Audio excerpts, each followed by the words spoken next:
That's it. They can't do better than this. That's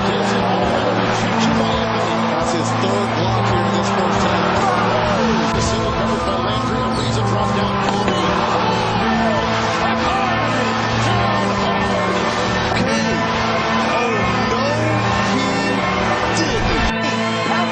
Catching that at 15 feet. Terry throws it up to Chandler and the finish. What a foul! Beautiful pass. So skilled. It's the 7-foot. 32 points for him. It's a bad pass. Picked off by Rose. Look out. Here's Rose.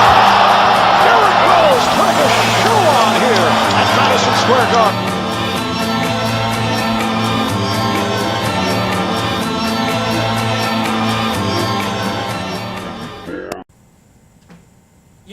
The Sports Horn. It's been almost a couple weeks, but we're back with a brand new set, a brand new everything. I've been to my shrink this week. I'm ready to go. I'll tell you what, it's been a long week, but there has been a lot of sports that we haven't got to talk about. I'm anxious to get ready going on the show here today. Absolutely, and we're starting with the association, if you will, NBA, and you can go ahead and start making fun of me now. I'm wearing my Lakers shirt that I bought at Walmart a couple weeks ago, thinking that the Lake Show would be in the NBA Finals for a third straight year. Was not to be. Yes.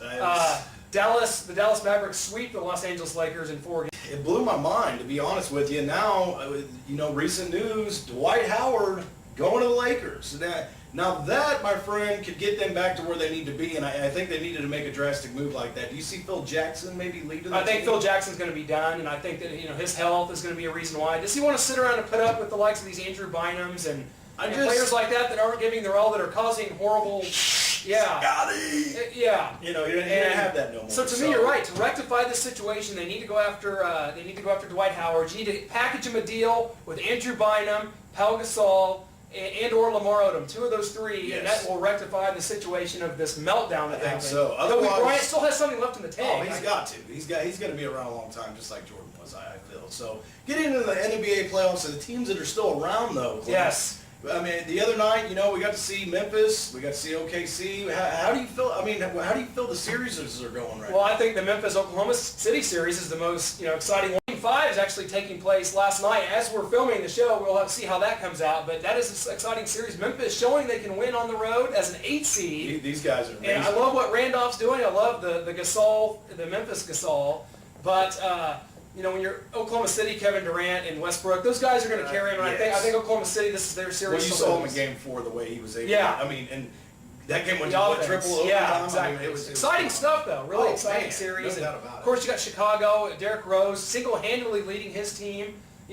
Past the Hawks, they're ahead by a game. Yes. Now looks like they're going to take that series. The Heat playing their best basketball right now. That's what I was going We to all ask you know the about. stars on the Heat. How do you feel about that, Celtics Heat series? How's it going to end? Well, it's over. I don't think Boston's going to get another win. Of course, that is another game taking place. That's what I think too. I mean, LeBron James, Dwayne Wade, the way those guys are playing. Even Chris Bosh finally, the Ringo Starr of the Miami Heat, finally Ringo. Yeah, he's finally starting to exert himself. So I really think that you're looking at a Heat versus Dallas Mavericks final. I think Dirk Nowitzki, I think that'd be the Jason most Terry exciting at this point. I do too. Especially with the way that the Mavericks are playing, and those fans down there are excited. I mean, they need this core down there. They've had to go through a similar reign of what the Chiefs fans have had to go through down there in the NBA. So. They've had a lot of early exits, times where they were a 1 seed and lost, and Mark Cuban finally has them, in a position where they're going to make a run. So they've knocked out the defending champs, and from here, it's going to have to be Oklahoma City, and it's going to have to be Miami or Chicago, which is going to be a tough road to hoe for sure. So.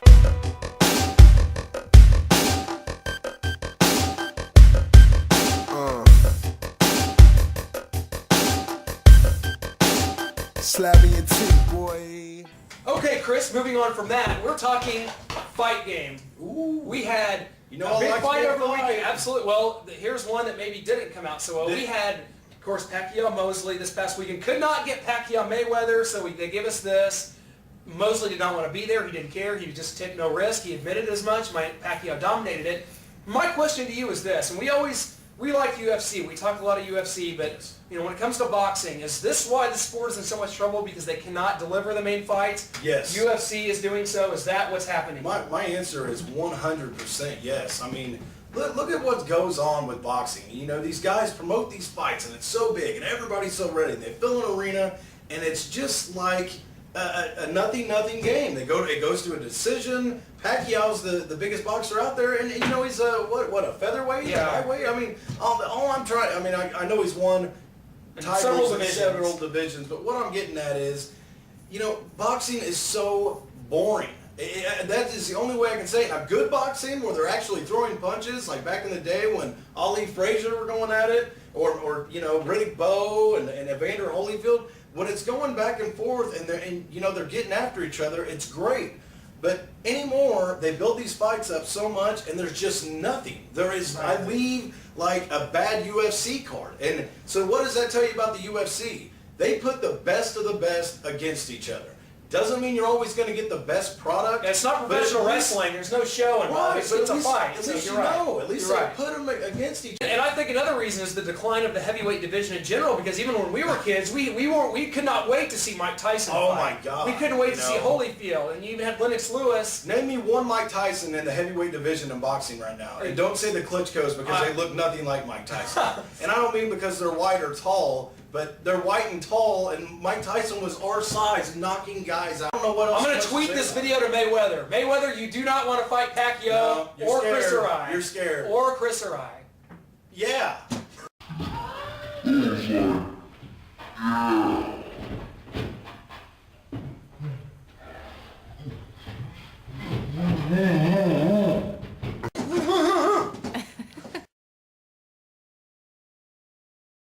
Chris, it's mid-May. We're talking Royals. Yeah, baby. Royals. Royals, baseball. they've had a bit of a downward slide here. They lost 6 in a row, then came back and won several in a row. But you know what?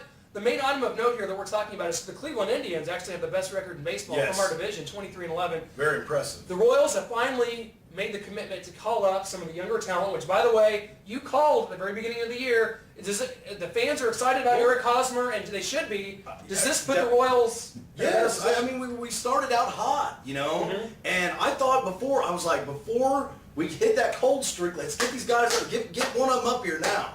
And no, they had to wait until they kind of 500'd out, and then we're, you know, instead of being on top of the division, now we're games back, and yeah, there's a little less pressure, but there's still a lot of season left. Now, this to me, yes, I think it is a sign that they should continue to do this, because ease them in one at a time. Maybe take one back down if you need to, one at a time.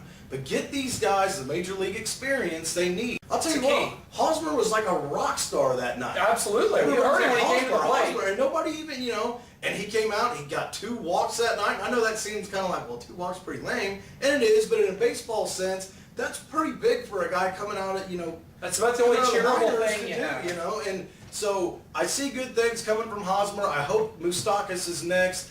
Or give me one of the young guys. I'll tell you one I'd like to see, and this is just me because I went to high school with him. But Nick Van Stratton, he recently had this number 2 play of the day on SportsCenter from his team in Arkansas, the AA team, with a huge catch, you know, robbing a home run. He even beat out LeBron James, which was funny enough on that day. Nick Van Stratton's a guy in outfielder that I think could come in and make an impact. Of course, you talk Mustafa's, Duffy. Yeah. There's a lot of guys down there. I think the Royals are just getting started, so we'll see where this thing goes. But I think positive things are going to be in the future for this team. Definitely.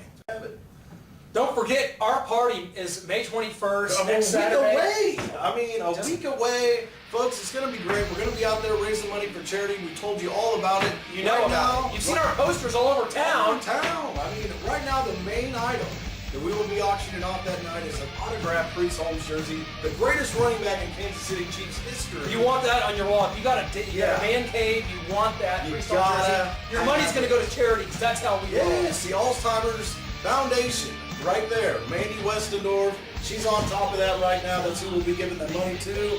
And then we're going to have some T-shirts for sale out there.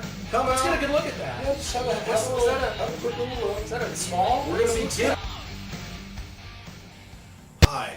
Here at the Sports Horn, Clint and I want to remind you guys that we do this non-profit. We don't make a dime off doing it. And our goal out of this is to basically raise money for charities. So we wanted to make sure that everybody knows out there when we sell a T-shirt, we're going to find a charity to make that money go to. Right now, Alzheimer's Foundation will be receiving all the proceeds from the money that we gather at the party on the 21st of May.